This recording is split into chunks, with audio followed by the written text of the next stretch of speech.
తెలుగు ప్రజల ఆరాధ్య దైవం, ప్రాతస్మరణీయుడు అవును. శ్రీ నందమూరి తారక రామారావు గారి జీవితంలో మీది ఒక అభిన్నమైన అంగం. ఆయనతో కలిసి మీ లైఫ్ ట్రావెల్ చేసిన పద్ధతి అమోఘం. అవునండి. అంత గొప్ప వ్యక్తి సాన్నిహిత్యం, అంత గొప్ప వ్యక్తి ప్రేమ పొందిన మీరు తొలిసారి అన్నగారిని ఎప్పుడు కలిశారు? ఆ విశేషం మాతో పంచుకోండి సార్ ప్లీజ్. రామారావు గారితో కలిసి పని చేయటం అనేది పూర్వజన్మలో చేసుకున్న సుకృతం అండి. లేకపోతే ఆయనతో కలవటం చాలా కష్టం. నేను స్టేజ్ ఆర్టిస్ట్ని. దాదాపు ఒక 100 నాటకాలు కానీ వేశాను ఎప్పటి నుంచో. అందుకనే నా చదువు గుంటనాగిపోయింది. చదువుకొని ఇచ్చేవాళ్ళు కాదు. రిహార్సల్స్ అన్ని రూమ్లోంచి లాక్కెళ్ళిపోయేవాళ్ళు. ఎస్ఎల్సి డెమ్కా వేసాం, మళ్ళీ ఎస్ఎల్సి పూర్తి చేశా, పియూసీలో చేరాం. చదవని వల్ల బందర్ హిందూ కాలేజీలో చదువుతుంటే అక్కడి నుంచి రిహార్సల్స్ లాక్కెళ్ళిపోయేవాళ్ళు. రోజు ఎక్కడో సాడు ఒక నాటకం, ఇక్కడ కాదు మనం విజయవాడలో వేద్దాం, ఇక్కడ కాదు హైదరాబాద్లో వేద్దాం అని చెప్పి తీసుకెళ్ళిపోయేవాళ్ళు రోజు రిహార్సల్. నేనే హీరోని, ఒడ్డు పొడుగు ఉండేవాళ్ళమేమో, దాంతో హీరో అనేవాళ్ళు. సరే హీరో. నేను అదేగాక హీరో చేసేవాడిని, సపోర్టింగ్ ఆర్టిస్ట్ చేసేవాడిని. కీర్తి స్టేషన్లో నేను మురారి వేశాను, అటు తిరిగి జమీందారు వేశాను. అది బెస్ట్ యాక్టర్ వచ్చింది, ఇది బెస్ట్ యాక్టర్ వచ్చింది నాకు. ఓకే. అటువంటి అలా ఉండేదన్నమాట. ఓకే. ఈ నాటకాలకు అంకితంతో చదువు సంకన అయిపోయింది. సరే అట్టాగా మళ్ళీ పియూసీ పూర్తి చేశా. చదువు మీద ఇంట్రెస్ట్ ఉండేది, బట్ చదువుకోవడానికి టైం ఉండేది కాదు. వాళ్ళే వచ్చి ప్యాంట్ వేసి షర్ట్ వేసి పదా అని చెప్పి రిహార్సల్ తోసిపోయేవాళ్ళు. బీఎస్సీలో చేరాను. చదువు సాగట్లా అర్థమైపోయింది నాకు.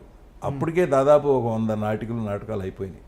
అప్పుడు నాకు 21, 22 సంవత్సరం సర్కార్ ఎక్స్ప్రెస్ ఎక్కేశాను. మన ఆంధ్ర నుంచి ఎవరు సినిమాల్లోకి వెళ్ళాలన్నా మద్రాస్ సర్కార్ ఎక్స్ప్రెస్ ఎక్కాల్సిందే. సర్కార్ ఎక్స్ప్రెస్ ఎక్కి సెంటర్లో దిగినాక తెలుస్తుంది అసలు ఎక్కడున్నాం, మనం ఏం చేస్తున్నాం అని. మద్రాసులో దిగినాక తెలిసింది అసలు సినిమా అంటే ఏంటి. సినిమా అంటే ఒక పెద్ద సముద్రం అంత లోతు ఉంటుందండి. ఎవరిని కలవటానికి ఛాన్స్ ఉండవు. వాహిని స్టూడియోకి వెళ్తే బయట వాచ్మెన్ బయటకి తోసేస్తాడు, రానివాడు లోపలికి. కారులో వెళ్ళే వాళ్ళని చూసి రామారావు వెళ్తున్నారు, జమున వెళ్తారు, సావిత్రి గారు వెళ్తాను అని అరవాల్సిందే తప్ప ఎంట్రీ లేదు అసలు. ఓకే. అంత స్ట్రిక్ట్గా ఉండేది, అంత డిసిప్లిన్ ఉండేది. సరే ఏం చేయాలి, రామారావుని కలవాలని. మీరు ఎలా కలిశారు అని అడిగారు కదా, దాని గురించి చెప్తున్నాను నేను. రామారావు గారికి ప్రొద్దున్నే ఆయన ఎప్పుడో 3:30కే లేస్తాం అలవాటు. లేచి ఎక్సర్సైజ్ చేసుకుని మేకప్ వేసేసుకుని భోజనం కూడా చేసి 4:30కి. ఎందుకు 4:30కి చేస్తాడో తర్వాత చెప్తాం మీకు. 5 o'clockకి వచ్చి ఆ రూమ్లో కూర్చుంటే బజుల్లా రోడ్ హౌస్లో 5-6 బస్సులు వచ్చి టూరిస్ట్ బస్సులు. వాళ్ళంతా దిగి వెళ్ళి ఆయన కాళ్ళకి దండం పెట్టి కొబ్బరికాయలు కొట్టి హారతి ఇచ్చి వాళ్ళ యాత్ర సఫలీకృతం అయిందనే ఆనందంతో వెళ్ళిపోయాడు. అప్పుడు వాళ్ళందరినీ అడిగేవాడు ఆయన, ఏమండి ఎక్కడి నుంచి వస్తున్నారు, ఏ ఊరు, ఎక్కడెక్కడికి వెళ్ళారు. మహాప్రభు తిరుపతి వెళ్ళాము, వెంకటేశ్వర స్వామిని చూసాం, ఇక్కడికి వచ్చాము, మిమ్మల్ని చూసాం, మా యాత్ర పరిపూర్తి అయింది, ఇక ఇళ్ళకి వెళ్ళిపోతున్నాం అని చెప్పి దండాలు పెట్టేవాళ్ళు. అది నాకు తెలిసింది, ఈయన ప్రొద్దునే వెళితే కలవచ్చు, లేకపోతే కలవటానికి ఛాన్స్ లేదు. పెద్ద పహిల్వాన్లు ఉండేవాళ్ళు ఆయన ఇంటి గైడ్ బయట, లోపలికి రానిచ్చేవాళ్ళు కాదు. సరే నేను వాళ్ళతో పాటు వెళ్ళే, టూరిస్టులతో పాటు వెళ్ళిపోయి చూశాను, దండం పెట్టాను. వస్తాం మేమని చెప్పి బయలుదేరి వెళ్ళిపోయారు. అందరూ వెళ్ళిపోయారు, నేను మాత్రం మిగిలే. చూశాడు ఆయన, ఎవరు నుంచున్నారు పిలవండి అంటే వెళ్ళాను నేను. ఏమయ్యా ఎవరు నువ్వు, ఏమిటంటే నేను ఇలా ఆర్టిస్ట్ని, సినిమాలో వేషాలు వేద్దామని వచ్చాను. అందుకని పెద్దగా నవ్వాడు ఆయన. సినిమాలో వేషం అంటే ఈజీ అనుకున్నావా, వచ్చేసావు, ఏం చేస్తున్నావు, ఇలా బీఎస్సీ డిస్కంటిన్యూ చేసి వచ్చాను, వెళ్ళి శుభ్రంగా చదువుకొని తర్వాత ఎప్పుడైనా కనపడన్నా. సరే నాకు చిన్న కళ్ళమ్మటి నీళ్లు తిరిగినాయి, బయటకు వచ్చేసి మళ్ళీ 4 రోజులు ఆగి మళ్ళీ వెళ్ళా. మళ్ళీ అయితే సేమ్ టూరిస్టులు, సేమ్ సీన్, హారతి ఇవ్వటం, కొబ్బరికాయలు కొట్టడం అవన్నీ చూసి అక్కడే మంచి. సరే అందరూ వెళ్ళిపోతున్నారు. వెళ్ళిపోయేటప్పుడు నా యాంక చూశాడు. ఏంటి ఆయనకి ఎంత మెమరీ అంటే, ఒకసారి చూశాడంటే అసలు మర్చిపోడు ఎవరిని. ఓకే. ఏమిటయా మళ్ళీ వచ్చావు, నేను వెళ్ళిపోమన్నాను కదా, చదువుకోమన్నాను కదా అన్నాడు. నేను అనుకోకుండా లేదన్నయ్య, ఇక వచ్చేసాను నేను, మళ్ళీ వెనక్కి వెళ్ళటం అంటూ జరగదు, వెళ్ళలేను సినిమాలో యాక్ట్ చేయకుండా అనేదానికి నువ్వు ఎక్కడో మొండి వెళ్ళలాగా ఉన్నావే అని. అప్పుడు కథానాయకుడు సినిమా జరుగుతుంది. కథానాయకుడు అంటే ఇద్దరు చీఫ్ మినిస్టర్లు అయ్యారు తర్వాత, రామారావు, జయలలిత గారు. అవును అవును. పెద్ద క్యాస్టింగ్, నాగభూషణం గారు, మిక్కిలేని అందరూ ఉండేవారు అందులో. హేమాంబరరావు అని ఆయన డైరెక్టర్, గోపాలకృష్ణ గారు అని ప్రొడ్యూసర్. మనవాడు ఏదో మొండివాళ్ళలాగా ఉన్నాడు, వేషం చూడండి అన్నాడు హేమాంబరరావు. ప్రమాణం అనేదానికి నాకు చాలా ఆనందం వేసింది. నువ్వు వచ్చి మా ఆఫీసులో కలవాయా అని చెప్పాడు ఆయన హేమాంబరరావు. అలాగేనని వస్తానన్నయ్య అని చెప్పారు. సరే వెళ్ళాను వాళ్ళ ఆఫీస్కి వెళ్తే కూర్చోబెట్టారు, మంచి చెడు అంతా మాట్లాడారు. ఒక వేషం ఫిక్స్ చేశారు, అది ఎలక్షన్ ఆఫీసర్. అందులో ఉన్న డైలాగులన్నీ నాకే ఉన్నాయి. రామారావుని చైర్మన్ చేయటం, మళ్ళీ తర్వాత రామారావుని దింపేయటం. ఎంతమంది 14 మంది ఆర్టిస్టుల కాంబినేషన్లో నేను. మనకి స్టేజ్ ఎక్స్పీరియన్స్ ఉంది కాబట్టి ఆ పేజీ డైలాగులు గడగడగడమని చెప్పేశాను. శబాష్ అన్నాడు రామారావు. అమ్మ మనకి కాంప్లిమెంట్ వచ్చిందని మనసులో అనుకుని పైకి ఏమి తెలవనివ్వకుండా థ్యాంక్స్ అన్నయ్య అని చెప్పి వస్తే అన్ని సింగిల్ టేక్లే. అప్పుడు హేమాంబరరావు, గోపాలకృష్ణ గారు కలిసి పనికొస్తాడు ఇతను అని చెప్పి విఎస్ఆర్ స్వామి అని కెమెరామెన్ ఉండేవాడు, బ్యూటిఫుల్ కెమెరామెన్. ఎక్స్ట్రా క్లోజ్ షాట్లు తీయించారు, సినిమాలో ఉంటాయి. ఎందుకంటే ఇతను హీరోగా పెట్టి సినిమా తీద్దామని ప్లాన్ వాళ్ళు. ఓకే, సరే నాకు చెప్పలేదు. సరే రెగ్యులర్గా వాళ్ళ ఆఫీస్కి వెళ్ళి వస్తూ ఉండేవాడిని. షూటింగ్ అయిపోయింది, చేసాము. రెమ్యూనరేషన్ కూడా 116 ఇచ్చారు. అప్పటికే చాలా పెద్ద అమౌంట్, చాలా పెద్ద అమౌంట్ 116 అండి. అప్పుడు గౌరవంగా ఉండేది. ఇప్పుడులాగా మనం 1000 రూపాయలు ఇచ్చి అలాగా 1116, 1116 అనేవాళ్ళు, అలా ఇచ్చేవాళ్ళు. సరే తీసుకుని వెళ్ళిపోయాను. వెళ్ళిపోయిన తర్వాత ఒక చెప్పారు మంచి రోజు చూసి, నిన్ను హీరోగా పెట్టి సినిమా తీద్దాం అనుకుంటున్నావా అని చెప్పి ఒక డ్యాన్సరు, ఆవిడ పేరు కూడా గుర్తులేదు, మర్చిపోయాను. రిహార్సల్ చేయించారు ఒక 4 రోజులు మా ఇద్దరితో.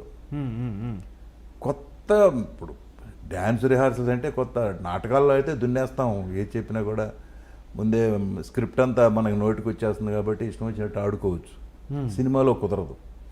ఆ కొంచెం ఫ్రేమ్లోనే అంతా యాక్ట్ చేయాలి. అవును అవును, అక్కడే ఎక్స్ప్రెషన్ చూపించాలి, నీలో ఏముందో అక్కడే చూపించాలి. అన్ని బాధలు ఉన్నాయి. సరే ఆ తర్వాత రెగ్యులర్గా రామారావు షూటింగ్కి వెళ్ళేవాడిని నేను.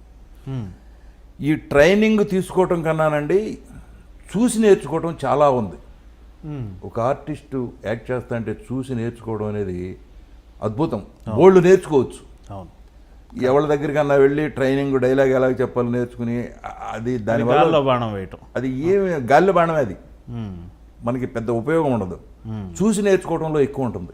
అందుకని ఎక్కువ సినిమాలు షూటింగ్ జరిగే చోటుకి వెళ్ళేవాడిని నేను.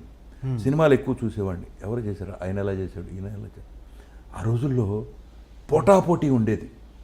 పక్క ఆర్టిస్ట్ ఏం చెబుతున్నాడు, మనం ఏం చెప్పాలి, వాడు ఎక్స్ప్రెషన్కి మనకు కౌంటర్ ఏమి ఇవ్వాలి, ఎవరికాళ్ళు క్యారెక్టర్ డెవలప్ చేసుకోవడంలో ఉండేవాళ్ళు. అందుకని ఆ రోజుల్లో ఎవరికి ఇళ్ళు లేవండి, కారులు లేవు. ఒక అంబాసిడర్ కారు ఉంటే 8 మంది వెళ్ళేవాళ్ళం కారులో. భేషజాలు లేవు, వీడు గొప్ప, ఆడు పెద్దనాడు, ఈడు పెద్దాడు, ఏమి ఉండేది కదా. ఇలా పర్సనల్ మేకప్ మెన్ లేరు, ఎవరో లేరు. అందరికీ కలిసి ఎవడో ఒకడు ఉండేవాడు, వాడే అందరికీ ఇచ్చేవాడు. కలిసి వెళ్ళిపోయేవాళ్ళం, కలిసి కూర్చునేవాళ్ళం, కలిసి తినేవాళ్ళం. ఆ రోజుల్లో ఈ రోజుల్లాగా క్యారియర్లు పెట్టడం, 10 రకాల కూరలు పెట్టడం అవన్నీ ఉండేవి కాదు. 2 ఇడ్లీ 2 వడ ఒక ప్యాకెట్ ఇచ్చేవాడు పొద్దున్నే. అది టిఫిన్. ఆ పూటకి కాఫీ ఇచ్చేవాడు. మధ్యాహ్నం కాస్త సాంబారన్నం, కాస్త పెరుగన్నం పెట్టేవాడు, 2 పొట్లాలు, అవి తినేవాళ్ళం. అంతే. తర్వాత వచ్చేసరికి అసలు క్యారియర్లు, ఆ హోటల్ నుంచి ఇది, ఈ హోటల్ నుంచి ఇది, ఇలా తెప్పించడం మొదలెట్టారు. అలా ఉండమట్టి అంత డిసిప్లిన్గా సినిమాలు ఉండేవి. వేషాల మీద అంత ఇంట్రెస్ట్ ఉండేది. ఇప్పుడు మనం రామారావుని ఫస్ట్ ఎలా కలిసానని నేను చెప్పాను కదా, అక్కడి నుంచి ఇక కంటిన్యూ అయిపోయాను. ఆయన షూటింగ్ ఎక్కడుంటే అక్కడికి వెళ్ళిపోయేవాడిని. అక్కడ ఎవరు ఆపేవాళ్ళు కదా. ఇక నన్ను కూర్చొని చూస్తూ ఉండేవాడు ఆయన ఎలా చేస్తాడు. మెస్మరైజ్ చేసేవాడు. ఆయన యాక్ట్ చేస్తా అంటే అలా నోరు తెరిచి కూర్చునేవాళ్ళం, అలా ఇమ్మర్స్ అయిపోయేవాళ్ళం అనమాట.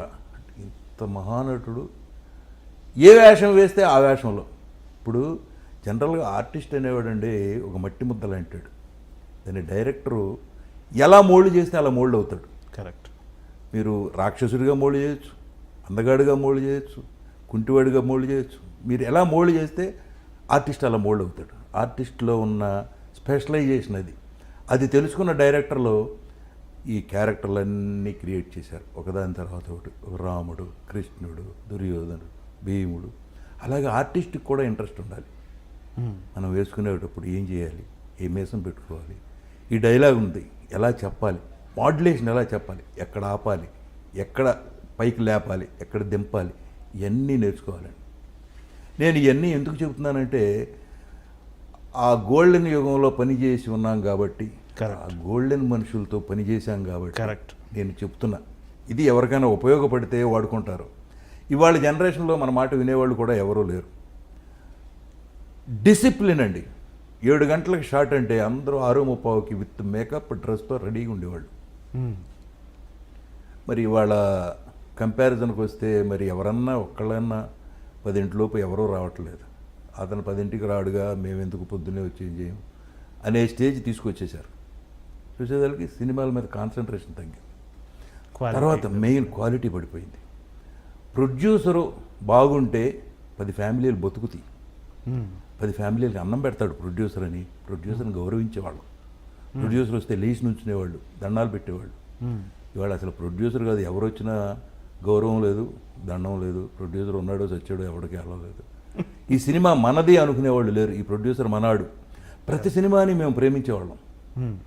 సినిమా అంటే అంత ప్రేమగా ఉండేది. ఈ సినిమా మనది, బాగా రావాలి. ఈ సినిమా రోజునే చెప్పేవాళ్ళు ఇది 100 days ఆడుతున్నారా డెఫినెట్గా అనేవాళ్ళం. ఎందుకు? సీన్స్ చూస్తానంటే తెలిసి, మన ఆర్టిస్టులు పెర్ఫార్మెన్స్ చూస్తానంటే తెలిసిపోయేది.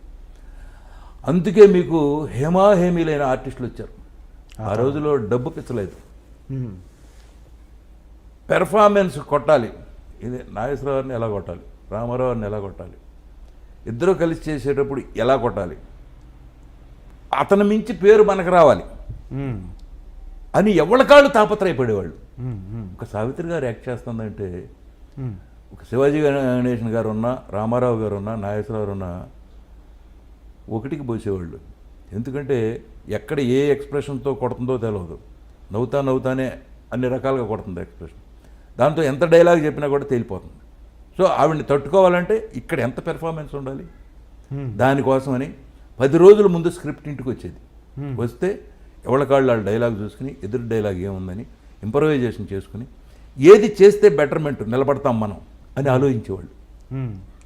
ఇవాళ అసలు సెట్లోకి వచ్చి సీన్ ఏంటి అని అడిగేవాడే లేడు. నేను చూస్తున్నాను ఇప్పటికీ కంపారిజన్లో సీన్ ఏంటండి అని అడిగేవాడు లేడు. అడిగినా కూడా చెప్పే డైరెక్టర్ లేడు. అలా అయిపోయింది. సో దాంతో ఏమైంది, మీకు పెర్ఫార్మెన్స్ పోయింది, క్వాలిటీ పోయింది. ఏం తీయాలి, ఏం చేయాలి, ఇతనికి తెలవదు, వాళ్ళకి తెలవదు. పైగా భాష రాని వాళ్ళు ఎక్కువ వచ్చారు. ఆ రోజుల్లో ఈ డబ్బింగులు కూడా లేవండి. ఓన్లీ డైరెక్ట్ మనం ఏం మాట్లాడుతున్నామో థియేటర్లో అదే ట్రాక్. అవుట్డోర్లో తీసింది మాత్రం డబ్బింగ్ చేసేవాళ్ళు. అవుట్డోర్ తర్వాత వచ్చింది. అసలు ముందు అవుట్డోర్ లేదు. పొలాలు ఉన్నా కూడా సెట్ వేసేవాళ్ళు వాహిని స్టూడియోలో. ఫారెస్ట్ ఉన్నా సెట్ వేసేవాళ్ళు.